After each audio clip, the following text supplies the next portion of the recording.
সকালবেলা একটা বিশাল হাসির একটা আমি কাজ করেছি, সেটা শুনলে তোমাদেরও খুব হাসি পাবে। তো কী হয়েছে আমি তোমাদেরকে বলছি। তো সকালবেলা গেছিলাম মায়ের টিফিন নিয়ে দোকানে। তো মা একটা বড় দেখে মাছ কিনে রেখে দিয়েছিল। তো সেই মাছটা আমি বাড়িতে নিয়ে এসে খুব ভালো করে এখন জল দিয়ে ধুয়েও নিয়েছি, কেটেও নিয়েছি।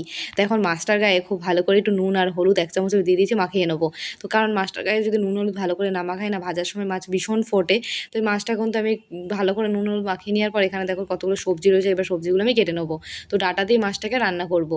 তো চলো ডাঁটা আর আলুটাকে কাটতে কাটতে আজকে তোমাদের সুন্দর সুন্দর কমেন্টগুলো বলি। আজকে কমেন্টে বলেছে, আমার নামটা নিও, আমার নাম রঞ্জিতা হালদার, আমি তোমার সমস্ত ভিডিও দেখি বনু। তো থ্যাংক ইউ রঞ্জিতা দিদি ভাই আমার এত সুন্দর একটা কমেন্ট করার জন্য। আমার তরফ থেকে তোমার জন্য অনেক অনেক ভালোবাসা রইলো।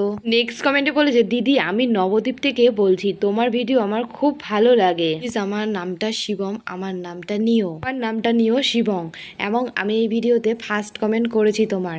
তো থ্যাংক ইউ শিবং আমাকে এত সুন্দর একটা কমেন্ট করার জন্য। আমার তরফ থেকে তোমার জন্য অনেক অনেক ভালোবাসা রইলো। তো আমিও না নবদ্বীপে ঘুরতে গেছিলাম, নবদ্বীপ জায়গাটা খুবই সুন্দর।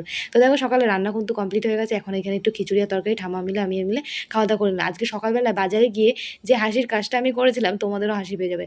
যে মাছটা ধুয়ে সকাল থেকে রান্না করছি কেটে ধুয়ে, সেই মাছটার নামই আমি জানি না। তোমরা যদি এই মাছটার নাম জেনে থাকো বন্ধুরা অবশ্যই কমেন্টে জানিও। তোমাদের নামগুলো কিন্তু একদমই বলতে ভুলো না।